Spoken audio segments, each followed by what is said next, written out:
I was there yesterday, so I saw it for myself. When I arrived, her house is right beside a respite shelter. So not only are the people shooting up, but they're coming and going and partying till 5 in the morning. So they're partying, and that's allowed under the rules? It's allowed, and lawlessness is allowed. And these are, the people who stay in these respite shelters are, let's just say, people who've been kicked out of other shelters. They're transients, they're the lowest of the low.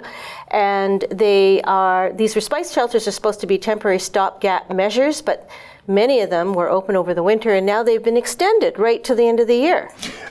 A lot of shelters have rules, no drugs, because they want to not only maintain some safety for the other clients, but they want to get these people on the path. So they have some basic rules, a curfew, for example. So you're saying that what exactly is a respite shelter? What was the mandate of it? Well, like I said, the respite shelter is supposed to be a temporary stopgap. And it's supposed to just provide some of the homeless basically to give them a place to sleep. 3 hots and a cot, I call it.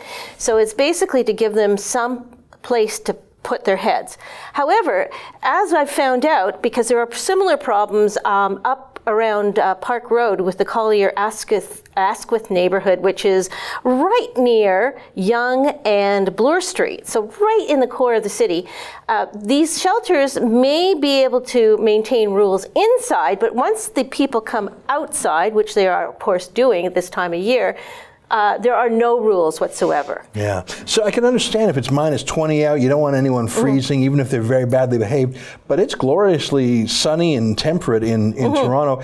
I can imagine these places are magnets, because if they're getting free food and a place to sleep, then they could save their change for drugs. And we don't have to be shy about saying that, because that's the explicit purpose of these places. When you say that there's lawlessness there, when Sammy, the mom of 3 there, calls the cops, what do they even do? Because if these are expressly law-free zones, what's a cop supposed to do? Well, the cops have basically been doing nothing. But they've been instructed, I presume? They've been instructed to stand down around these safe injection sites.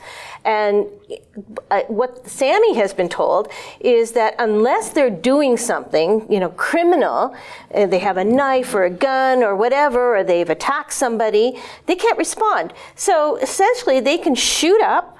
They can go through her gate, which they've done, break glass, so now they're getting into her property. Yes. So now they're on her property. Yes, and they're trespassing.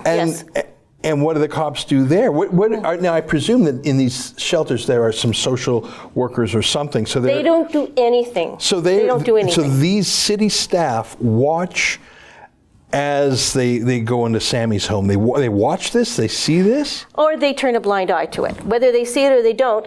As I said, the same thing is happening up on Park Road, 21 Park Road. And they've complained about people taking over the parks, prostituting themselves, shooting up, leaving needles. They vandalized the Rabba 24-hour store down the street. The poor guy's losing business left, right, and center. And nothing has been done. That's an excerpt from my daily TV show, The Ezra Levant Show. Normally it's behind a paywall, but I thought you'd like this video, so we put it on YouTube. If you want to subscribe to watch the daily show every day, including always 2 interviews a day, and I read my hate mail, just click on this screen and become a premium member.